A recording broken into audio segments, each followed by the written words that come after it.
take before. So you heard the Speaker of Parliament declaring the results for the election that has just taken place. The result is that Katie Hammond, who has been nominated,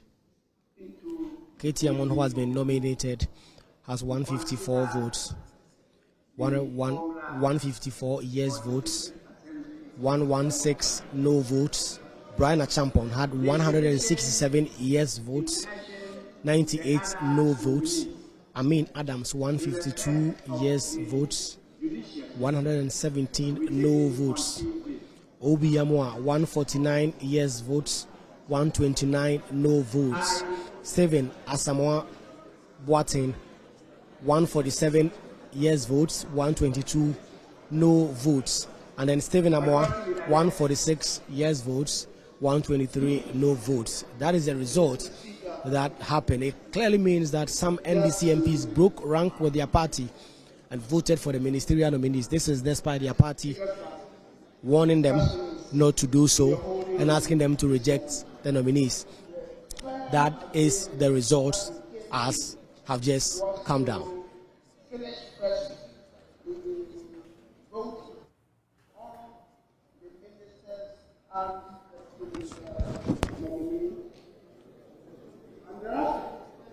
Move to vote on the justices of the Supreme Court nominated. Mr. Speaker, the common fund formula did not come in at all. Yes. With the greatest respect. Yes. The common fund formula did not come in at all.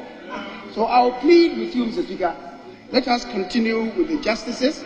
And when we finish and there's space, and we need to deal with that one, we're good. Yes. Of the greatest respect, Mr. Speaker, let us not alter what agreement that we came to this morning before coming in. Because we don't know about it. With the greatest respect. Well, I was not at this morning's conclave.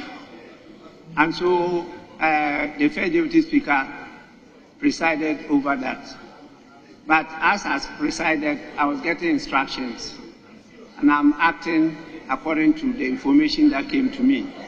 But I will give the minority leader the opportunity to. Why?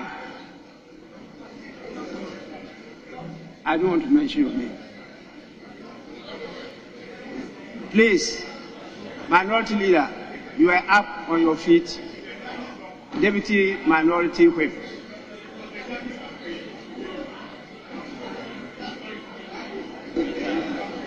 Mr. Speaker, in fact, we are all politicians.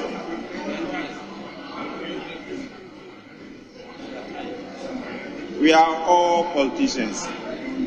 With this kind of elaborate process, I thought we were looking at just getting a very light work, after which we will empathize with our Muslim brothers to close for the day. Mr. Speaker, we were going to concede to you because, yes, it's true, the administrator for this Assembly Common Fund has been here since morning. And you brought him. So if you know you cannot accommodate her, Mr. Speaker, that is a lighter work. But for the voting, we started around 4:30. It's almost 8 o'clock. If you have to start now, Mr. Speaker, by 12, we may not be able to complete. Mr. Speaker, considering that, I don't think we can continue with the voting process today. So, Mr. Speaker, we will call upon you. If the lighter of the work cannot be done, according to what our colleagues are saying, then we can take adjournment for the day and go. No, because you have been lost. Have you ever lost election and continue working? When you lose election, you have to go and reflect. You know your condition. So, Mr. Speaker, with this, they know. Empathize with us more. So, Mr. Speaker, we are calling on you to let us take adjournment for the day, then go. You know our plight. You are all politicians. Some of you have lost before. Some of you have gone before. So that is our position. That is our position. We were supposed to, even some of our colleagues were mourning, we brought them here for mourning. And the Speaker, it's almost 8 o'clock, and you are saying we should continue with this voting process. Once you start, if you don't complete, you cannot truncate it. So, leader, we beg you, consider your brothers, and let's close for the day. Speaker himself has been here since morning. Yesterday he closed very late. So the house is in your hands, the Speaker. We are calling on you to take adjournment. If the latter of the work cannot be done, that is our position, the Speaker.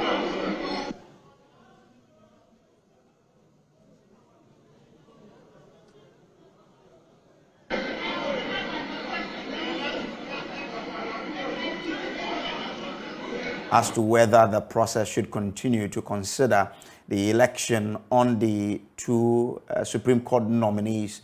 The majority side is arguing in favor of a continuation, whilst the minority side is also calling for an adjournment of sitting. Well, so currently on the floor now is the Deputy Majority Leader, Alex Afenyo-Markins. Let's cross over to Parliament now to listen in to what he's saying.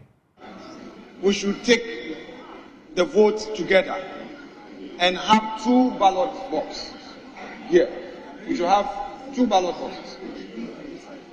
Our friends on the other side said that no, they would want us to take the judges after the ministerial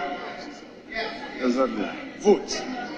Mr. Speaker, when we came to the House, I again repeated my application. Thereupon, you sought the views of our colleagues and that of the first Deputy Speaker who presided. And he did confirm that indeed these were the views, but then it was subject to Mr. Speaker's directive. Mr. Speaker, accordingly, if I may attempt to quote you, you then concluded that your decision is for us to take the ministers first, and after that, we proceed with the judges. And you saw the ballot. And Mr. Speaker, you did indicate to the House that the ballot papers were ready. We could not take the 2 at the same time. Mr. Speaker, in your own words, we should finish the first one and the second one. We come to the second one. Now, on the British Assembly Common Fund, Mr. Speaker, with the greatest respect, I represented my boss, the Majority Leader, at the conclave meeting. He mandated me to represent him because he had some other engagement. Nothing, Mr. Speaker, nothing was said about this common fund formula. Nothing was said. And Mr. Speaker, maybe it is on the other paper. I will check. It's not there. I have gone through the other paper. There is no such thing. Rather, what we agreed on was that if we are able to take the second vote and we have time, we will start the financial bills. Mr. Speaker, and you and I know, you are so much interested in ensuring that these financial bills go through because of its other implications that, Mr. Speaker, you have discussed with us. And the minority leader and the majority leader are both privy to some information that our external partners gave them on the need for us to deal with this matter. So, Mr. Speaker, as far as our side understand, we are to take the judges. When we are done, we proceed with item 3, being the financial bills. One is at the third reading. So it's a lighter work for us. So, Mr. Speaker, I shall conclude by inviting you to hold that, having agreed to proceed with the vote on the justices of the Supreme Court, the nominees, we should, Mr. Speaker, proceed because, Mr. Speaker, Mr. President's communication to the House was in July of 2022. The report was ready as far back as December 2022. We finished our work and our standing orders provide that after 3 days of the report, we should proceed. So, Mr. Speaker, I think that on all fours, you are fortified to hold that we proceed with the vote without more. I thank you, sir. Mr. Speaker, for the avoidance of doubt, I'm sorry. Wait. Mr. Speaker, for the avoidance of doubt, the Honorable First Deputy Speaker, who presided in your absence, and he did indicate that you had instructed him to sit in for you. He is right here, and I call him as my principal witness. I thank you, sir. Yeah.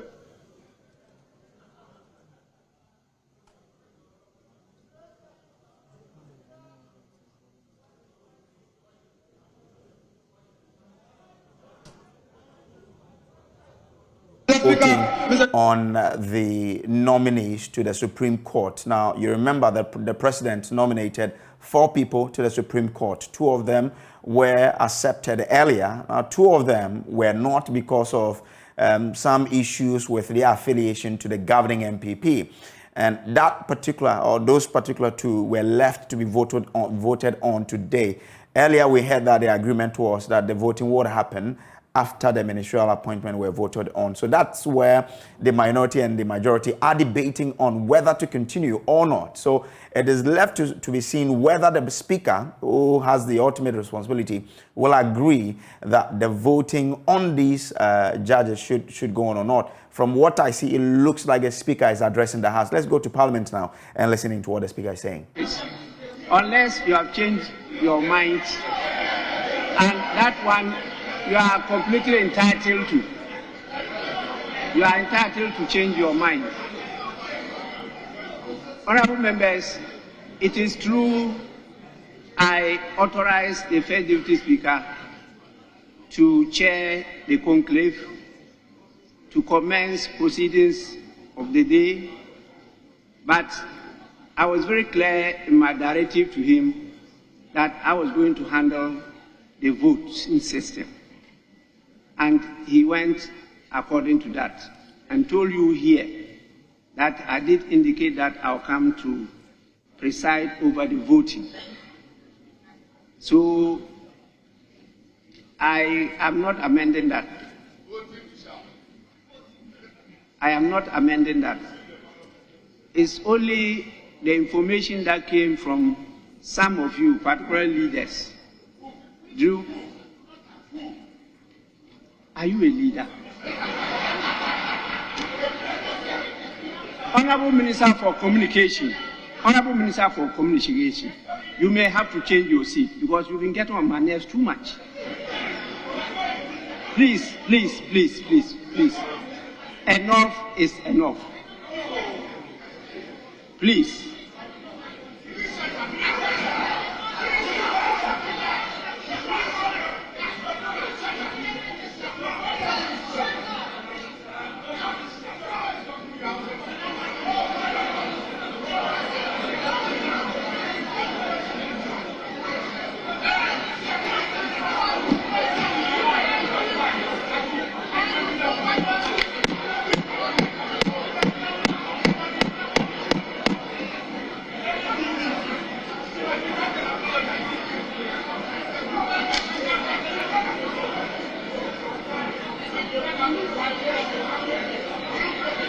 Court nominees or not, the minority is arguing for a truncation of the process because they've been sitting for far too long. But the majority is still saying that, well, both sides agreed that this was how it was going to be. And the speaker has just reminded them that that was what he also got, and the fact that he was going to preside over the voting process. So that is where we are now. The speaker is speaking now. Let's go over now.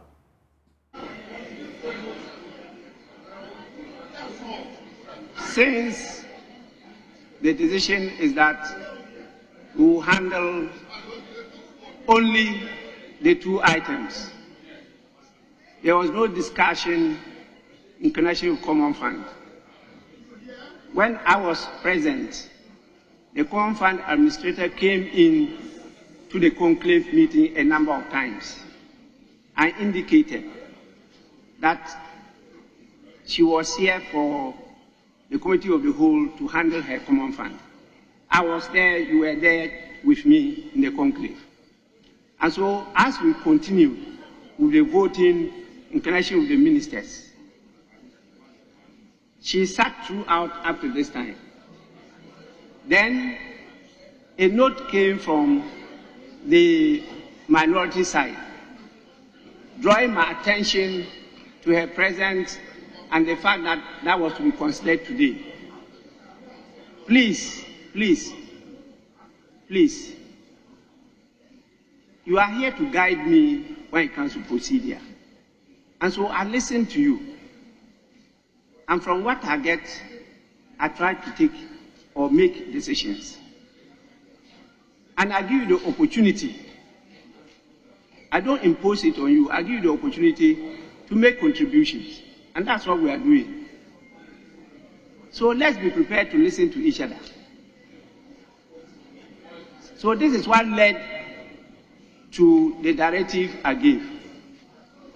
If you have changed your minds and you want us to do it by consensus, then we can proceed to do that.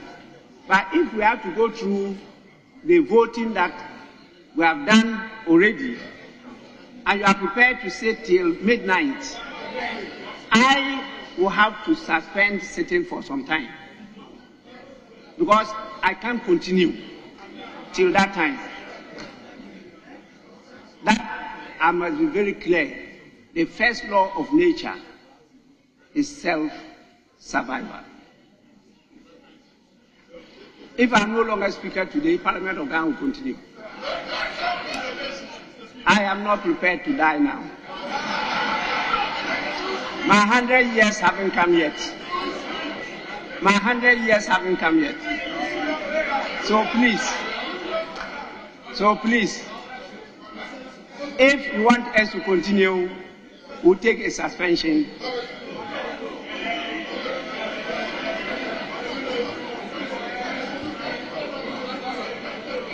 Yes, Minority Leader. Thank you, Mr. Speaker. Mr. Speaker, the report of the Appointment Committee on the judges was presented to this House even before I became a leader. Mr. Speaker, the position of the Appointment Committee then is that there was no consensus. Mr. Speaker, you heard the debate of the Appointment Committee this afternoon. Clearly, members of Appointment Committee expressed their reservations about some of the nominees. Mr. Speaker, as a caucus, our position has not changed. And that is why, Mr. Speaker, there is no consensus as elaborated by the Honorable Muntaka when he spoke. Mr. Speaker, so on that basis, we are in your hands. We know it's past 2 o'clock. Mr. Speaker, looking at the time now, it's quarter to 8. Quarter to 8. Mr. Speaker, we are in your hands. It's past 2 o'clock. But we will leave it to your judgment for you to guide us as to how we should end the day. Mr. Speaker, I'm of the view that we will need at least 4 hours to go through the process. 4 hours, between 3 to 4 hours. And that will take us to midnight and beyond. So, Speaker, I urge you, if you can, to adjourn, and then we'll come back on Tuesday to continue the process. Thank you, Mr. Speaker.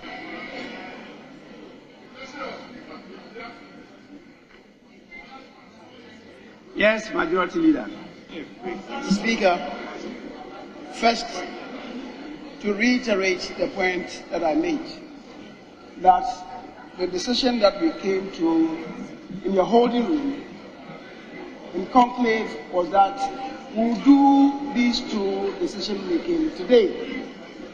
Mr. Speaker, it is the reason why when you came and you said we should do one after the other, when I proposed that we should put the 2 together, you said no, we should do one before the other.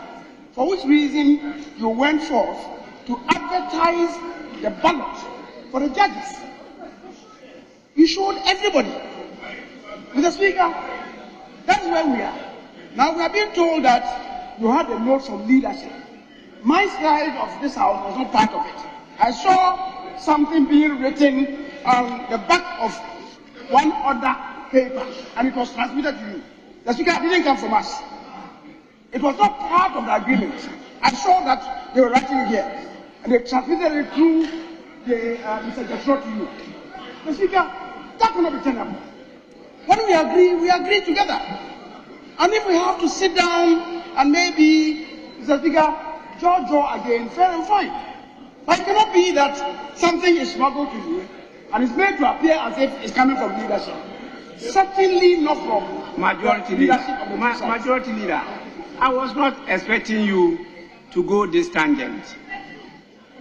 As I presided today, you equally sent such messages through people to me. You did send notes to me through the same sources, using the same order paper, yellow. Why are you referring to one and trying to behave as if it's not fair? Don't do that. Please, what you said from the very beginning is right. What I stated this morning, which you have referred to, you are right. But none of us anticipated that there will be so much intervening circumstances for us to delay up to this time. We didn't anticipate that. And you are aware of some of the reasons why we delayed. That is why I'm referring to the notes that were sent through me. We don't have to go to that extent because we need to confide in each other. So I don't want you to go to that tangent. Please, I handle both of you impartially. I listen to both. You pass notes to me, and I take them into consideration in taking my decisions. I don't want us to try to undermine each other's integrity. That is not correct. Let's do our work as a family. We need each other to be able to transact this business. This is not the end of our sitting. We will continue. And there are more important matters before us. And we need to work together to get those things approved. Please. Yes, you can continue. The Speaker, I'll just say that because you have said that leadership have communicated to you in respect of dealing with the common fund, I just wanted to send an indication that communication not come from my yes, I stated that it didn't come from your side. Having said so, Mr. Speaker, I would want to remind of the initial discussion that we had. I know, as you have indicated, you must be exhausted at this time to go and refuel and come back. Mr. Speaker, so you're calling for a suspension of the House. If we have to do that to clear this one, that is the decision on the justices, so be it. But that one should be put in abeyance again. Mr. Speaker, that would be a difficult decision for us. And I'm pleading with you, if you have to adjourn, suspend sitting for maybe 30 minutes for people to refuel, that could be done. In any event, if it is only the decision-making of voting, the Speaker, as you indicated to us yesterday, that the ruling from the Supreme Court has settled it all for us, that where there was doubt, now the Supreme Court has come with its own ruling, which is the effect that deputy speakers, when presiding, can vote. And Mr. Speaker, you drew attention to us of this matter to us yesterday.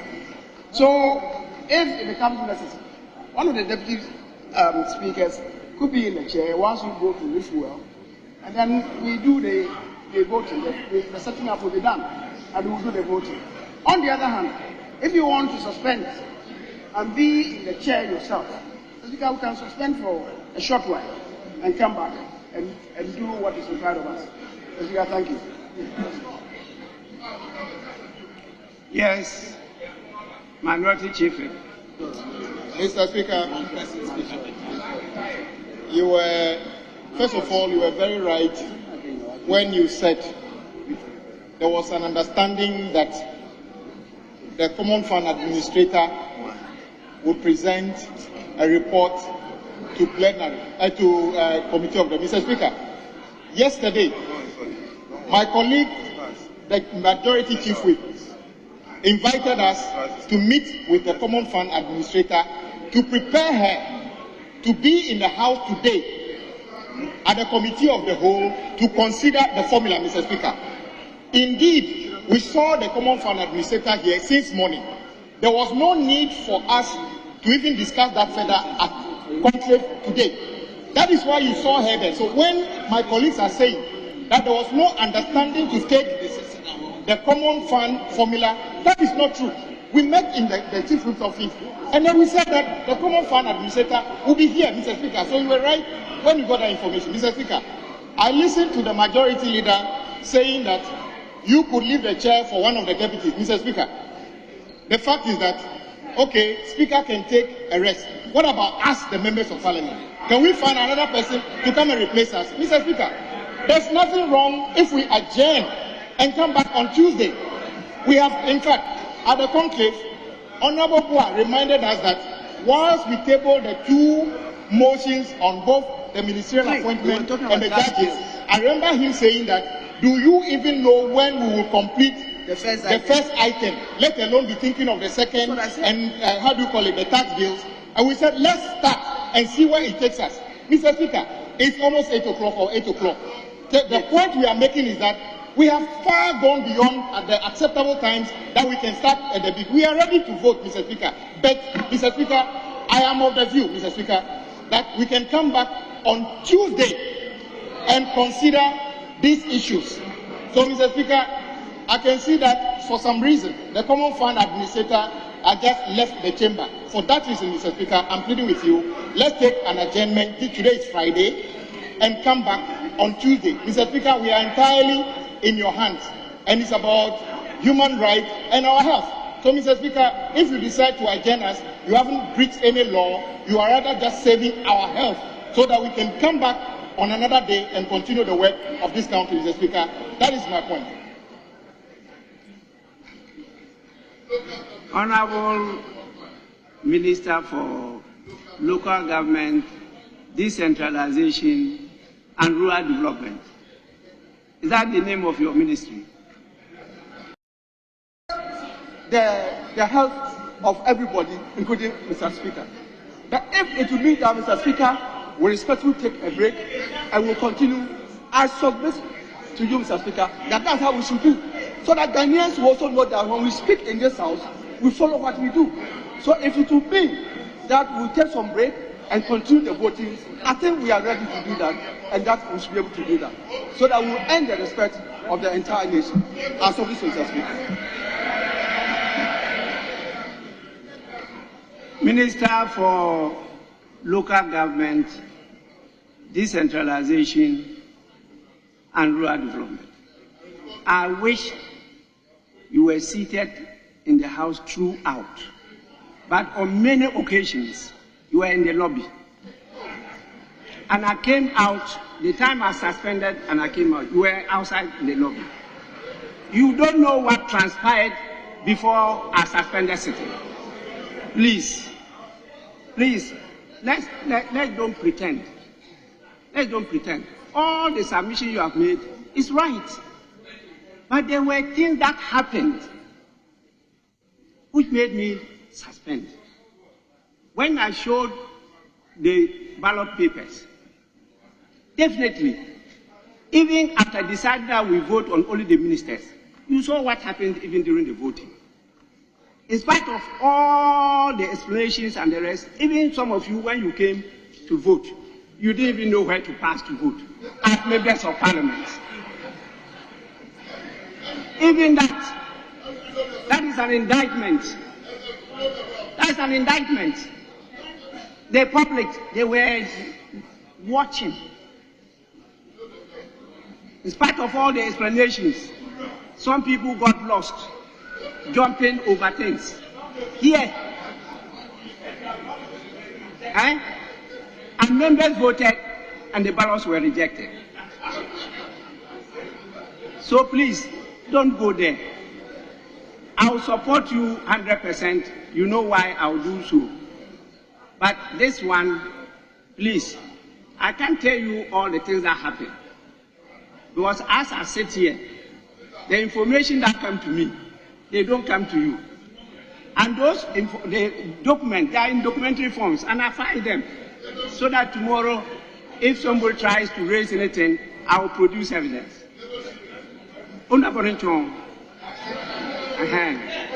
So please, after listening to you, at least, please, if my deputies are prepared to go on, I'm prepared to yield to one of them to continue. But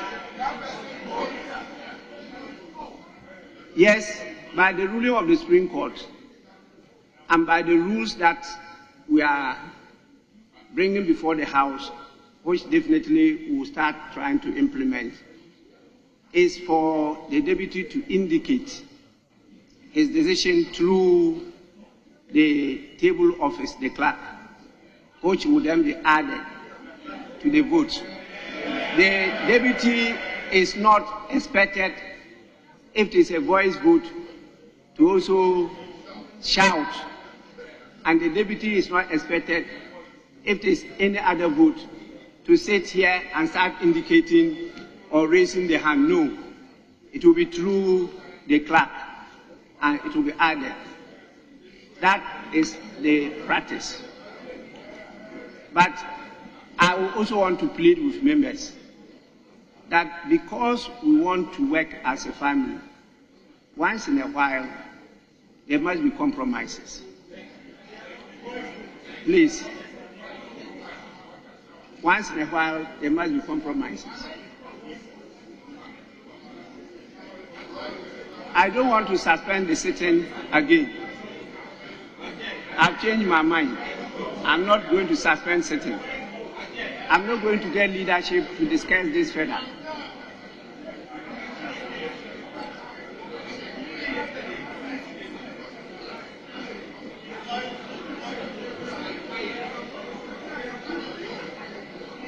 Yes. Mr. Speaker, we have listened to the indications that are coming on the floor. Mr. Speaker, they cited your instance and said that because you have been here, you can take leave of us. Mr. Speaker, I may be young. The Honorable Cletus Abuka is about 60 or 70-something years. Honorable B.P. Baba is about 70-something years. They've been here since morning. And Mr. Speaker, you are saying that you are going, then because the deputies are strong, then they will continue. Mr. Speaker, to save my brothers, I want to move that this House take adjournment till Tuesday, 10 o'clock in the forenoon. I so move.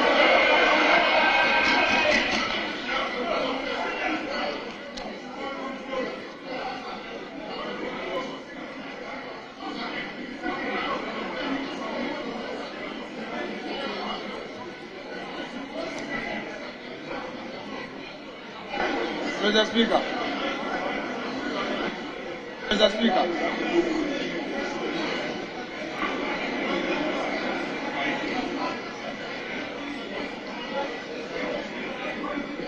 Well, honorable members, let's go through the procedure. Definitely, I thought you were in my hands. There was no need for a motion for adjournment to be moved. But the Deputy Minority Whip has moved a motion. Any seconder? Right, Honorable Speaker, I second the motion. Honorable members, I will put the question and I will listen to the voice vote. Those in favor of adjournment, say aye. Those against, say no.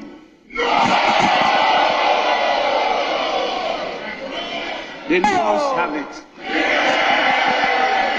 The noes have it. The noes have it. The noes have it. You can stay. You stay away.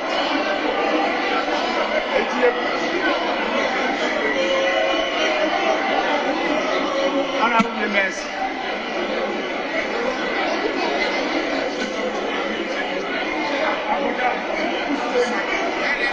it's okay. Master, the man has speak already. What do you want to say?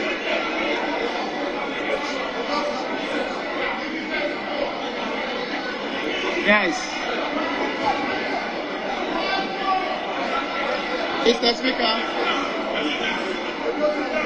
Mr. Speaker, I saw our colleagues who are ministers but not members of parliament shouting, no, Mr. Speaker. My position is that the no from the opposite side cannot be validated because colleagues who are ministers did say no. Mr. Speaker, for that reason, I believe the no votes are invalid. The ayes have it because there are no ministers on our side here. No challenge, you come by head count. Come for a head count. Mr. Come for a head count. Mr. Speaker. Mr. Speaker.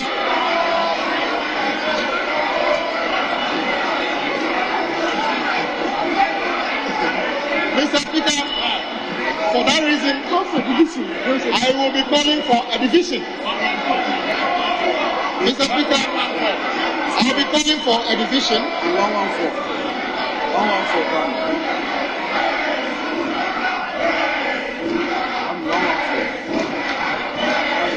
So, Mr. Speaker, I come on order 104.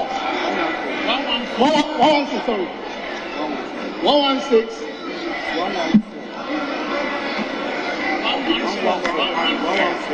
Go on, say it.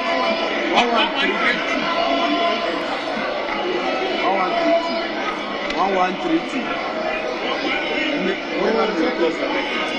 So let me do it for you. I'm coming, don't worry. It's here, don't worry. Hold on. Yes, Mr. Speaker, 1132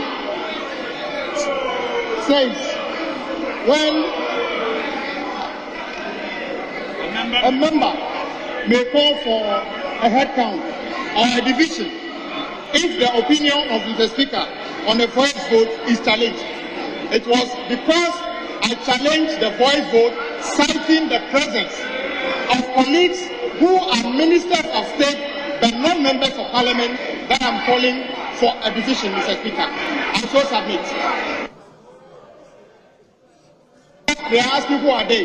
My very good friend, the transport minister, I saw him shouting no, and he's there right there in front of me.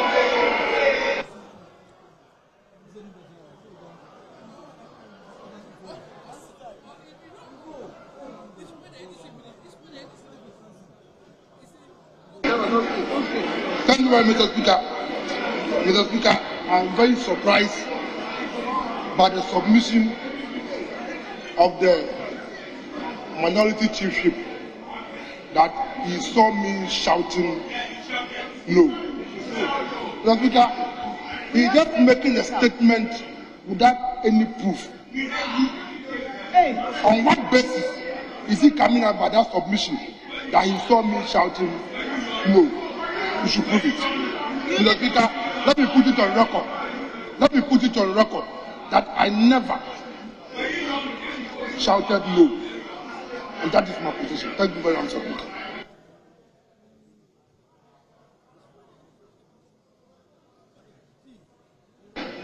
Honourable members, I'm compelled to follow procedure. That's why we are taking such a long time.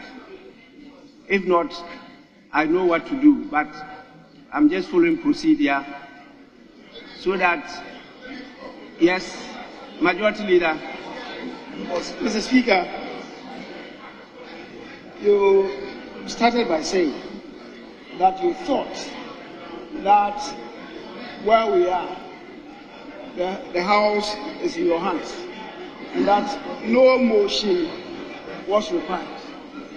And, Mr. Speaker, I was a bit surprised that the motion that was moved after we had scaled over 2 o'clock was even entertained in the first place. Yes. The Speaker, you presiding drew attention when we scaled over 2 o'clock and drew attention that we are standing sitting. In that regard, Mr. Speaker, I thought you were going to come. Mr. Speaker, no motion is required from any member for adjournment. So I'm surprised that you even entertained the motion for it to be seconded and then a vote is taken. Mr. Speaker, I was really surprised.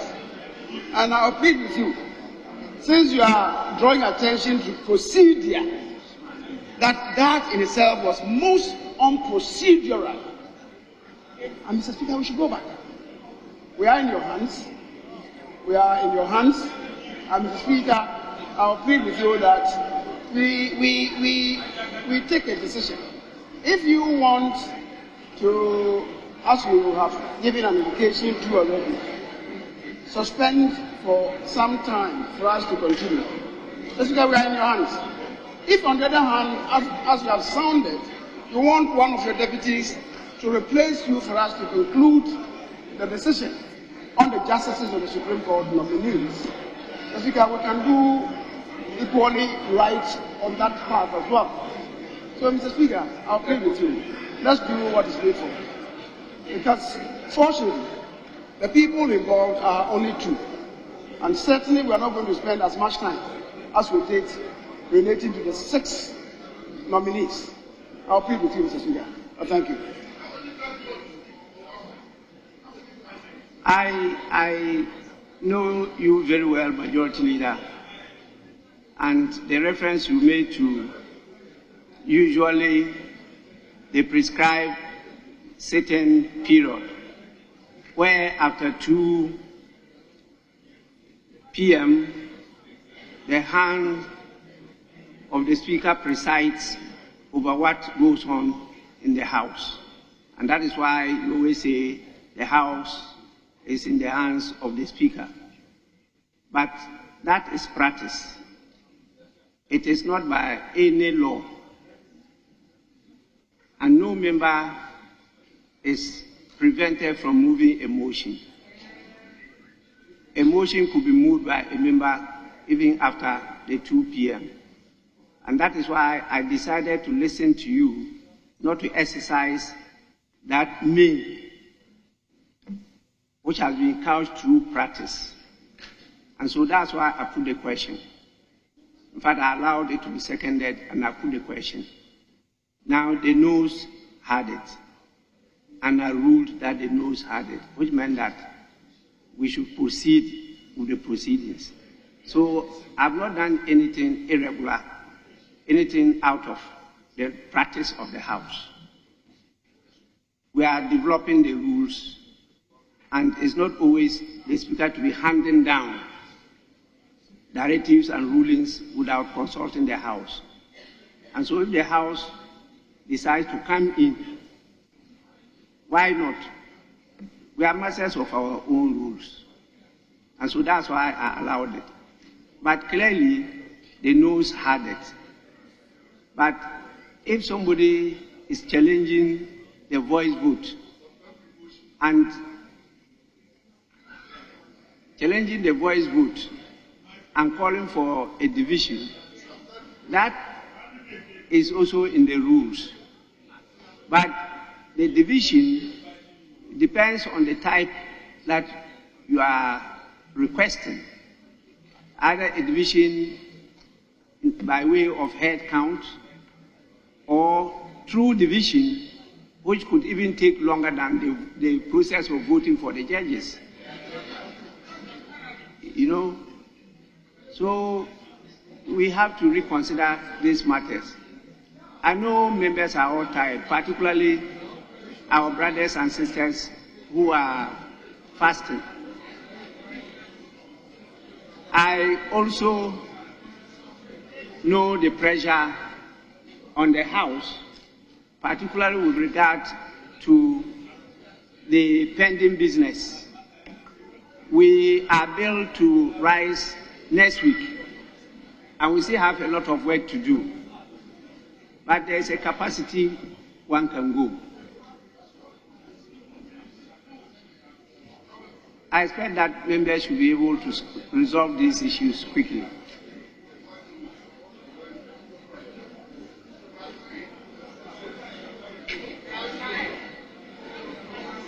I keep on giving you leads, and you are not taking advantage of it.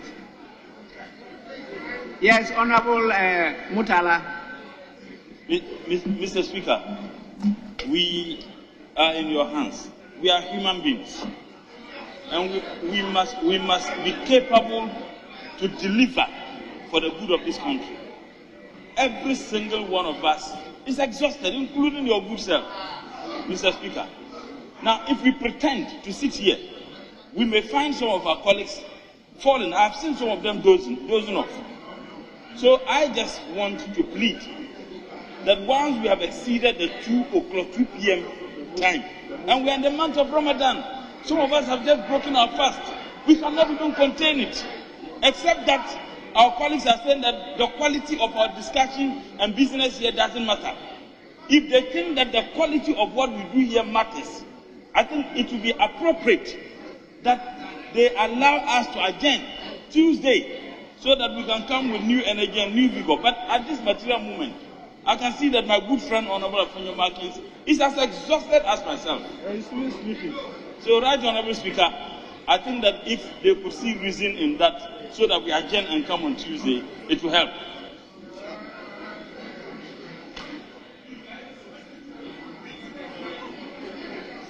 Yes, Honorable Minister for... Mr. Speaker, with your indulgence, Health. my colleagues are talking about exhaustion. For the last 1 hour, we are debating either to proceed or not to. My colleague's argument is beyond what you should decide. You have ruled, Mr. Speaker. So what are we waiting for? You are exhausted. You say we are exhausted. Let us do the vote and go away.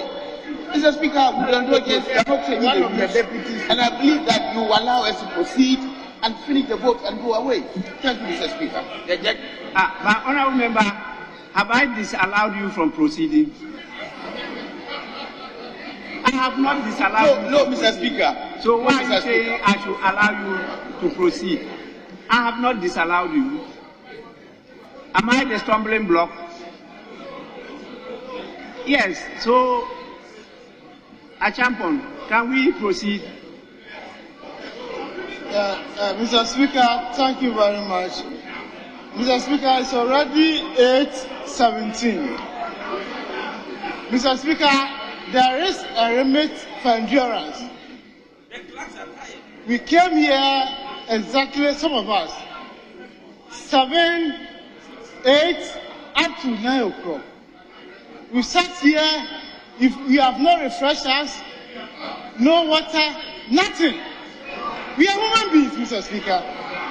And our police want us to collapse, take us to the hospital and say, Achampon has collapsed and he did not exercise his right to vote. Mr. Speaker, Tuesday we can come back and continue our business. Mr. Speaker, we are pleading with you. We can't continue doing business at this hour. Please, Mr. Speaker, we are in your hands. Your health is important like all of us. Look at your age. Yes, you are straining yourself too much.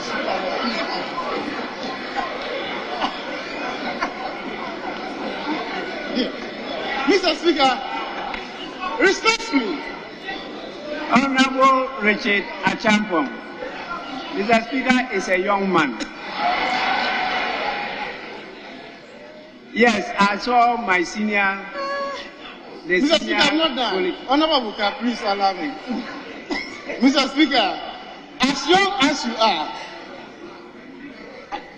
I am in my 50s and we are in our 80s, Mr. Speaker. So, Mr. Speaker, please, we are pleading with you. We are in your house. Let us go home and have a rest.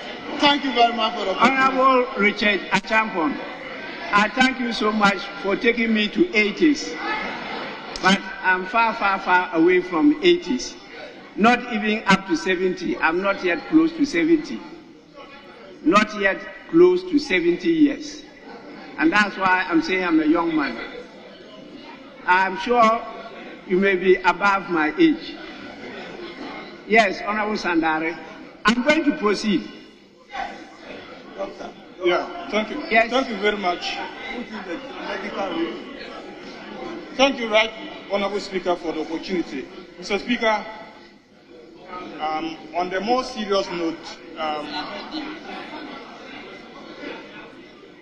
you have been here for long. There are other seniors. I'm just in my second term. Mr. Speaker, I've realized that there's a culture, there's a practice that exists and we are building on. But Mr. Speaker, I'm just coming on the health perspective of the culture that we are building or have built in this house. Mr. Speaker, the practice where we get to a point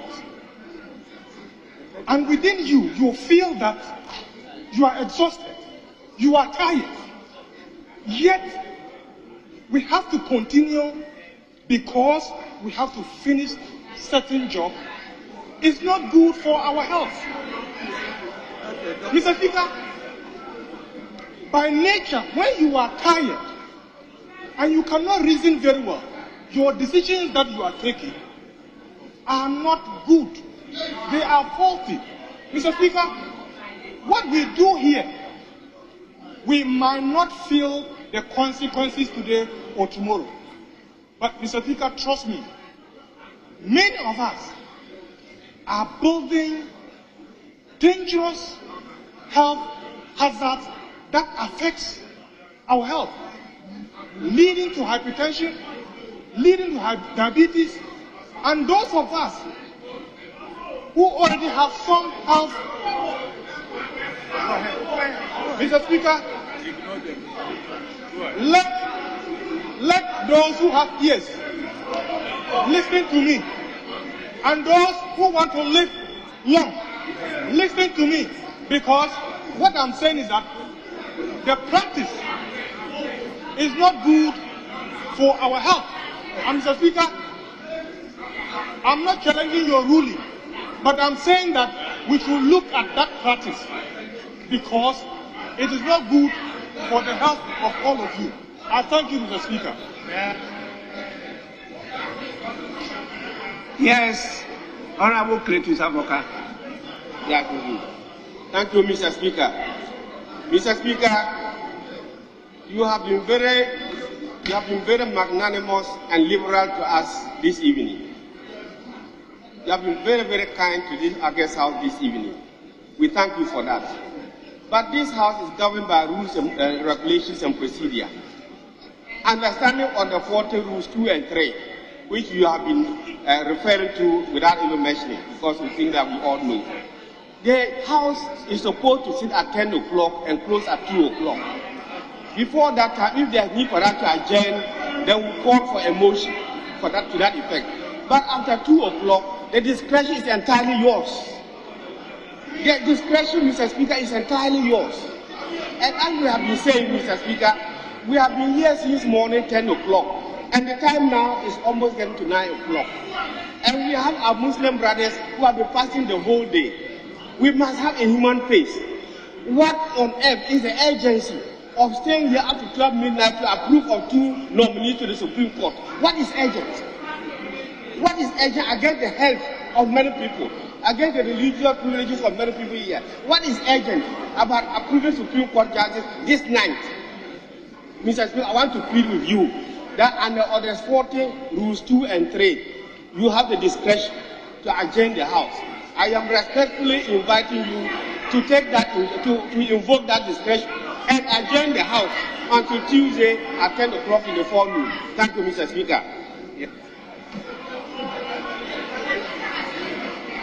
Minister, you want to have a word?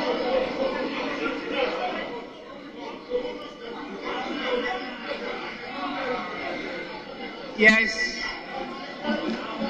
Vice Honorable Speaker, I thank you for the opportunity to also add my voice to the discussion ongoing here. Right Honorable Speaker, if your decision is that we stay and cast the vote, please just be blunt and tell us, because the way everybody is getting out, people are getting out, talking, oh, let's do it, let's not do it. The decision is yours. You are the master of the place. Please tell us what to do. We've been here since morning. Some of us, our feet are swollen, and we are disappointed in a lot of things. So, Mr. Speaker, the ball is in your court. Tell us what to do. We are for you.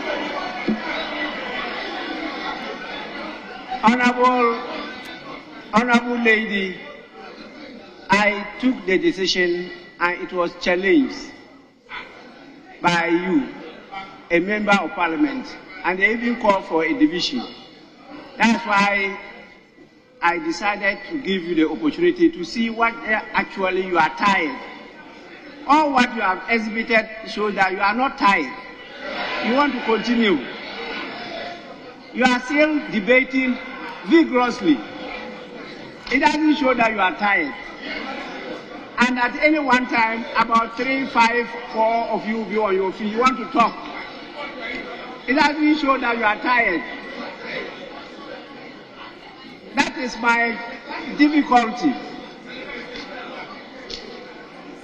Yes, Honorable Collins, louder. Thank you very much, Mr. Speaker. Mr. Speaker, indeed we are tired. Mr. Speaker,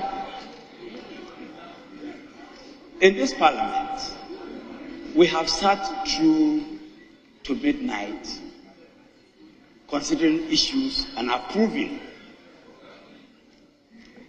issues that have been brought to this House. We have adjourned before.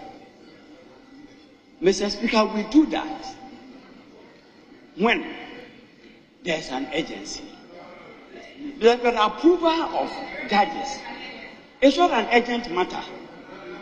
Mr. Speaker, where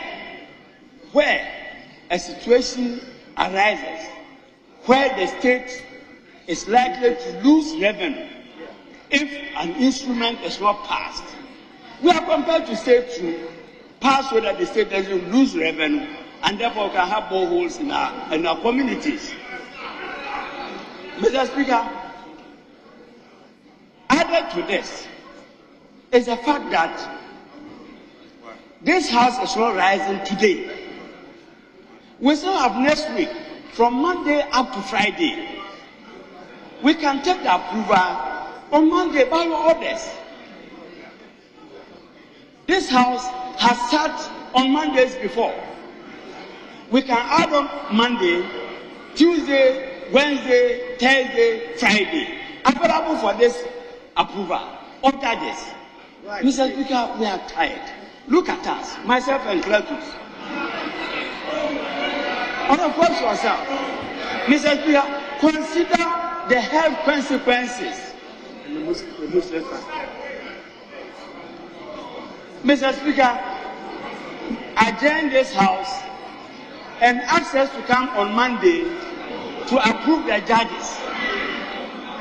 I don't think that approving the judges on Monday will cause any or give any negative effect to the majority.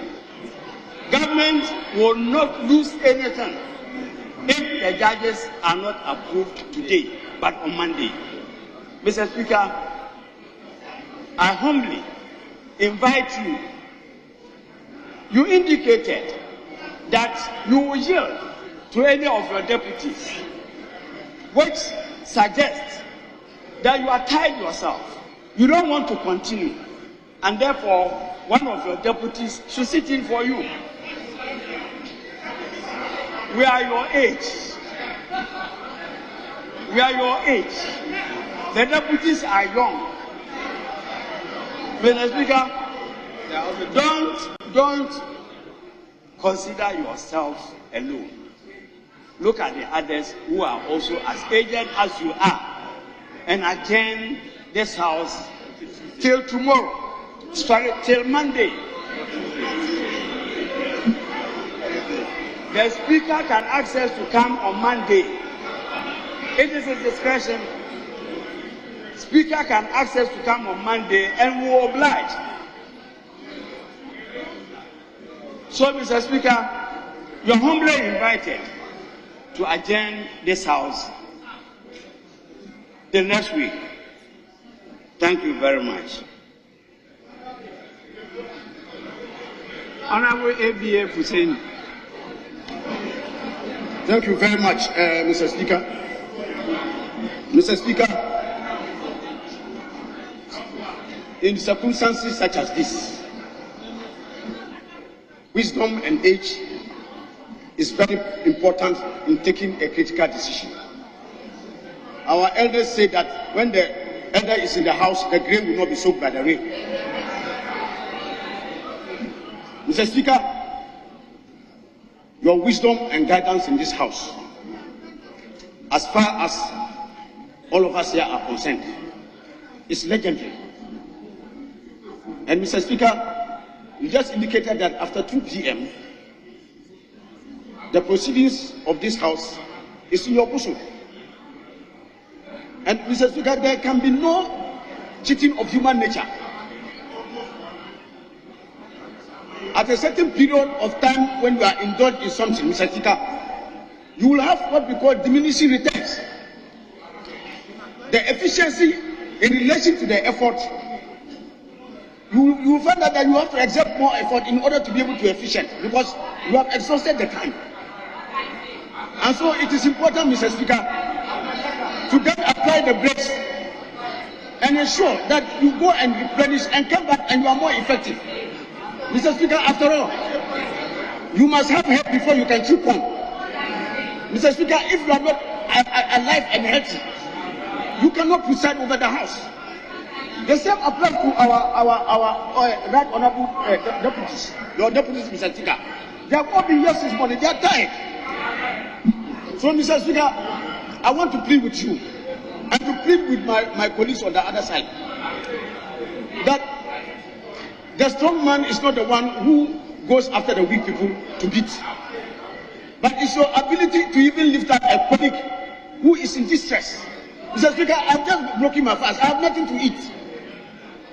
There's no food to eat there. I'm sure a lot of our colleagues here who are Muslims will bear eloquent testimony to what I'm saying. That will be here since morning, having fasted and gone through all these motions. You break your fast and you are still here in this distress state. So, Mr. Speaker, I'm making a compassionate appeal to you that rules are made, laws and rules are made for man, and not man made for rules. And since we are masters of our own act, Mr. Speaker, I believe that it is possible for us to apply common wisdom and ensure that this house is adjourned, Mr. Speaker, to any day that is favorable to you on that score. Thank you very much, Mr. Speaker. Honorable members, I think we should. Honorable Mama Yalga. Thank you very much, Mr. Speaker. Mr. Speaker, if we follow the chronology of events,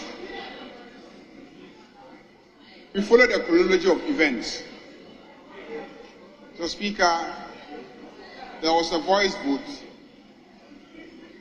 and you ruled on the voice vote.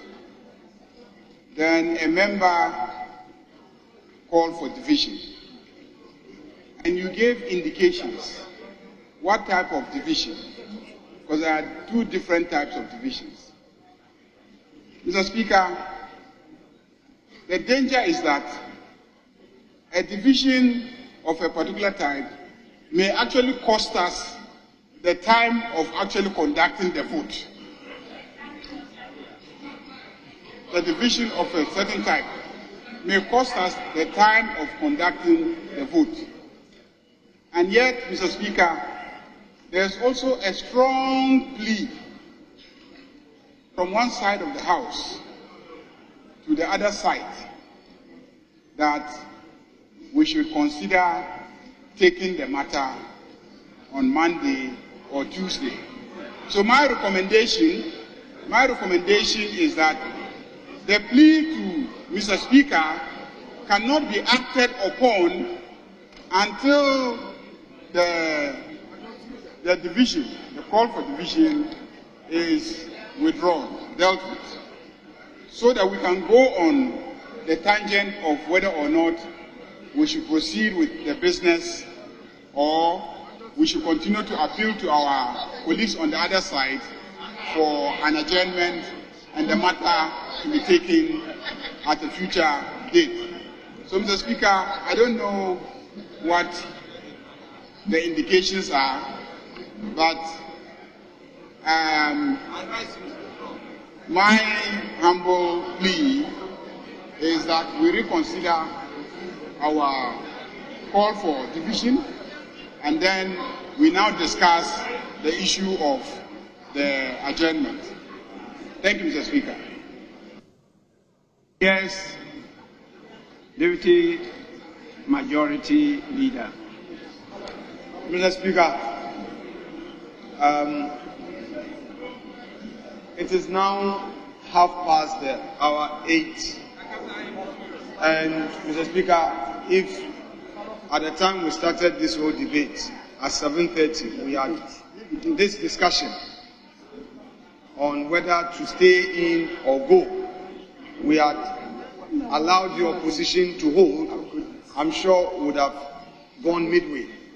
But, Mr. Speaker, just for the avoidance of doubt, the rule under which our colleague came, the order 113, Mr. Speaker, you can only call for a division on a decision on a debate.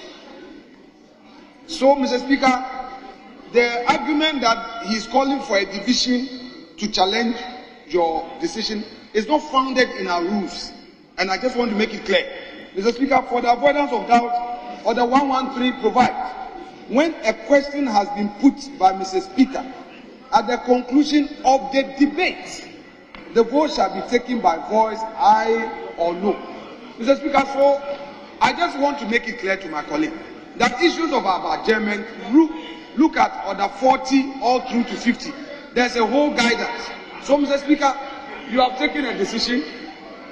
There I have not seen, we are not debating, and he cannot call for a debate, a division on that basis to further waste our time. In any event, like Honorable Ayarga said, if we are even, the rule even fortifies you on the application you've made, we are going to spend about 2-3 hours, and that would expose you that your application for division is being mounted on bad faith, because it means that you simply do not want us to have the vote. Mr. Speaker, I rest my case.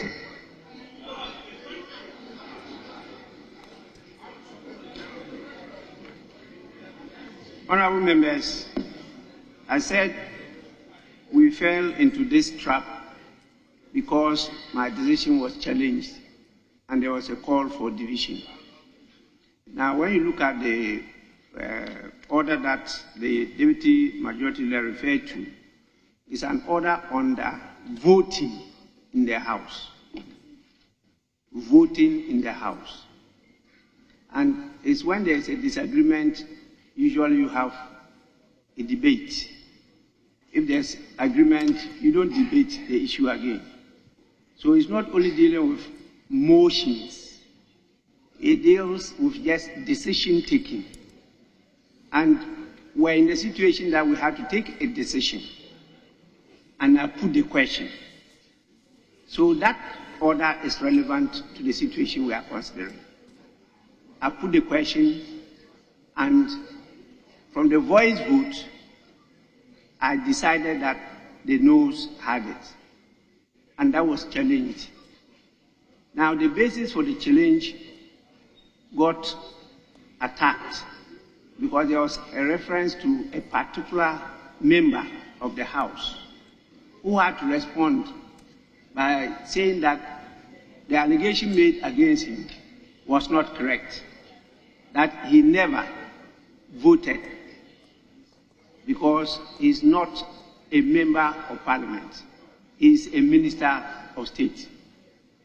And so I proceeded to draw attention to the two types of division. Do we go by head count or go the full hog of a division who could take more at time? That did not come. The answer from you did not come. Members got up and were making contributions. There are a lot of pleas. And one touched me because the person gave the impression that if I handed over to my deputies, it was like abandoning all of you who also sat from morning up to this time. So if I am tired and I'm trying to go and have a rest, you equally deserve to go and have a rest. So that touched me. And so I decided to provide more room for us to exchange ideas and come to a consensus. That's what I've been doing, because I don't want to abandon you. We either float or sing together. And so I'm here with you. Which type of division? Are you talking about a head count, or you are talking about the full hog of going through the process of division? Mr. Speaker, with your leave, since you want to build consensus, with your leave, I want to withdraw my call for a division. Mr. Speaker, with your leave, I want to call for a withdrawal of my application. Mr. Speaker.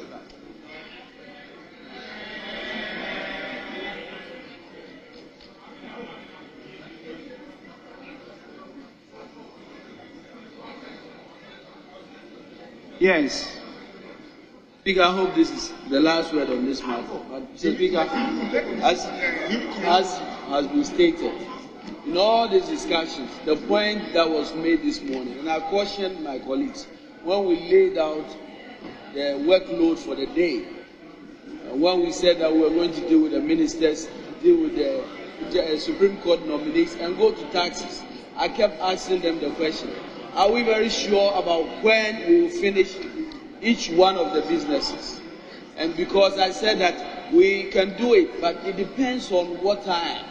So, Mr. Speaker, I think we'll come back to the same point. We are in your hands for you to make a decision, because this is where we are, Mr. Speaker. Thank you. Honorable members, if is that you are in my hands, these hands are very comfortable. And so I'll proceed to adjourn the House. Very comfortable hands. So that you can go and have a rest.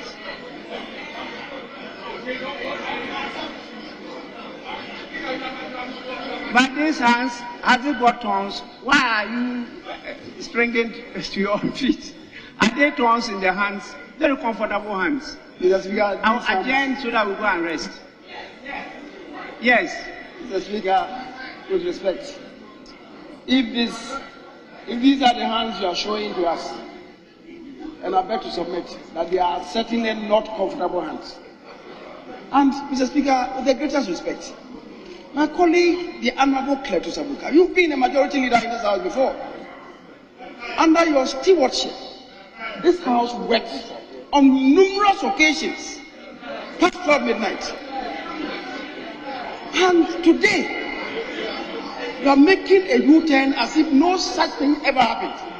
Mr. Speaker, we should be truthful to ourselves. It's not right. Cletus. Mr. Speaker, so I beg of you, you've made some determination. Already, we have spent 1 hour, 25 minutes doing almost nothing. 1 hour, 25 minutes. And if we had employed ourselves on the decision making, on the justices, Mr. Speaker, I believe we would have finished by now. Perhaps just be left with the sorting out and the counting. 1 hour, 25 minutes, doing absolutely nothing, adding no value to how we started. Just going circuitously and creating an unnecessary labyrinth for ourselves. Mr. Speaker, with the greatest respect, you gave us two options. That you may want to suspend sitting and come back to preside. Because at the very outset, you indicated to us that you wanted to preside when we were voting. Then you have come with another option, that you may want any of your deputies to take the chair whilst you conduct this vote. Mr. Speaker, the voting involves only two people. And I want to believe that we can finish with it in 2 hours. Certainly we'll finish and do the counting. That's all we do. Mr. Speaker, with the greatest respect, because this is not the first time this House is having to do this voting, any voting post 8 o'clock or even 9 o'clock. This is not the first time.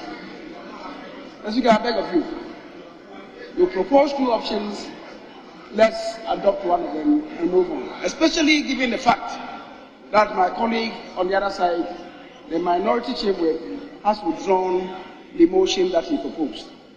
With respect, Mr. Speaker. Yes.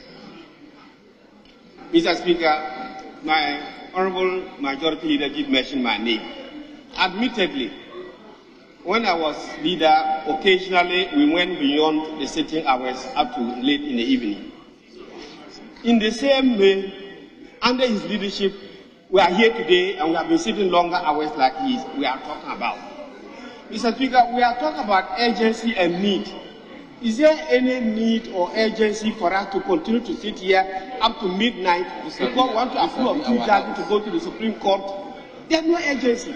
If it was a loan agreement that if we did not take it, Ghana government will lose, we will stay up to the following morning to approve it. If there was agreement that we didn't pass any statute, any law, then we will lose as a country. Then we can stay for long hours. But given the circumstance we find ourselves today, there is no need for us to continue to be here up to 12 midnight or thereabout. There's no need at all. It's needless. It's just to stress us. And I don't think it's justifiable to stress somebody so that somebody can get a promotion. It's unfair. It's not equitable.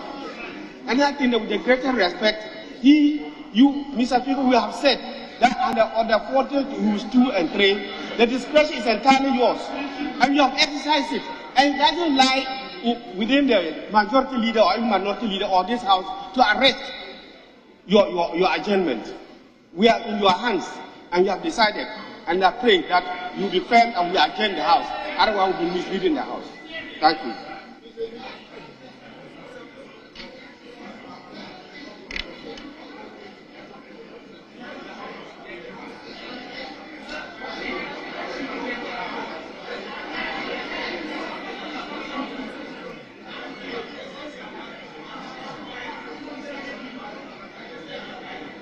Thank you, Mr. Speaker. Mr. Speaker, this House is moved by two things. Either because we work in accordance with the law, or we work in accordance with tradition and precedent. The precedent and tradition is that when it is above 2 o'clock, you are in charge of the House. Mr. Speaker, decisions are taken in this House to the discomfort of some and to the pleasure of some. Take this decision. It is in your hands. We are tired. We are asking for an adjournment. Look, we can come back on Tuesday and do the same thing. Mr. Speaker, let not this frustrate you. Take that decision. Some will be unhappy, some will be pleased with it. That is the normal thing about all decision taking. So, Mr. Speaker, we urge you to take that decision so that we can go and come back on Tuesday. It is normal for people to be unhappy and for others to be happy. So, Mr. Speaker, I urge you to adjourn this House. We come back on Tuesday and do the same thing. Don't worry. We are going. This thing that you are looking for will happen. It's just a matter of time, Mr. Speaker. Thank you. I took the decision and you challenged my decision. And the rules are there. I can't violate the rules. So I decided that we should go through the rules. You've all been contributing. Now, even my very good friend, the majority leader, spoke about 5 times and made very useful contributions. Now, he said all that we did for all these hours in your last submission was going around the circles. Yes, but you yourself spoke about 5 times and took some of the minutes that you are referring to. So, please, if you didn't challenge my ruling, long ago we would have gone through this matter. I don't have, it's now the challenge has been withdrawn. And then now there are pleas. But when I put the question, it was the noes that had it. Now, you are pleading. Sorry. Is the Speaker out of order? You've been on your feet for some time. Yes. So please, the sense of the House is still not clear. It's divided. Whilst my left wants us to take an adjournment, my right wants us to proceed. I put the question, and my right won the day. That's why I decided that we should proceed. But that was challenged. If the challenge had been withdrawn, then we are back to going on with the proceedings. That is the procedure.